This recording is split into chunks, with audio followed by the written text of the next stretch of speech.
সংঘাত বন্ধে শান্তি প্রতিষ্ঠা মানে ইউক্রেনের আত্মসমর্পণ করা নয় বলে মন্তব্য করেছেন ফরাসি প্রেসিডেন্ট ইমানুয়েল ম্যাক্রন। স্থানীয় সময় সোমবার হোয়াইট হাউসে মার্কিন প্রেসিডেন্ট ডোনাল্ড ট্রাম্পের সাথে ইউক্রেন যুদ্ধ প্রসঙ্গে এই মন্তব্য করেন তিনি। এদিকে জাতিসংঘ নিরাপত্তা পরিষদে ইউক্রেনের রুশ আগ্রাসনের নিন্দা জানিয়ে গৃহীত প্রস্তাবে রাশিয়ার পক্ষ নিয়েছে যুক্তরাষ্ট্র।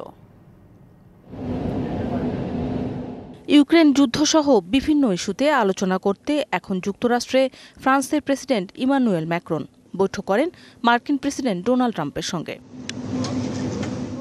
হোয়াইট হাউসে ট্রাম্পের সাথে আলোচনার পর যৌথ সংবাদ সম্মেলনে কথা বলেন ম্যাক্রন। আমরা ইউক্রেনে দীর্ঘস্থায়ী শান্তি চাই।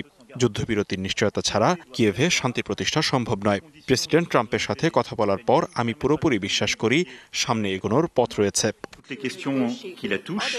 বৈঠকে ট্রাম্প কোনো ধরনের নিরাপত্তা নিশ্চয়তার কথা উল্লেখ করেননি। তবে ইউক্রেনের শান্তি রক্ষার খরচ এবং নিরাপত্তার বোঝা ইউরোপীয় দেশগুলোকেও বহন করতে হবে বলে বৈঠকে স্পষ্ট করেন Trump. My meeting with President Macron today was another important step forward in that.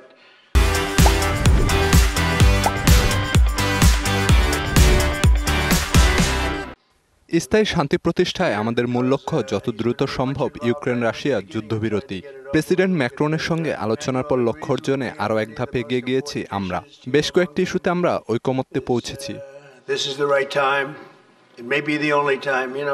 এদিকে জাতিসংঘের নিরাপত্তা পরিষদে ইউক্রেনের রুশ আগ্রাসনের নিন্দা জানিয়ে গৃহীত প্রস্তাবে রাশিয়ার পক্ষ নিল যুক্তরাষ্ট্র। প্রস্তাবের বিরোধিতা করে নিজস্ব একটি পাল্টা প্রস্তাব দেয় ওয়াশিংটন, যেখানে যুদ্ধ বন্ধের কথা বলা হলেও রাশিয়াকে আগ্রাসনকারী হিসেবে স্বীকার করা হয়নি।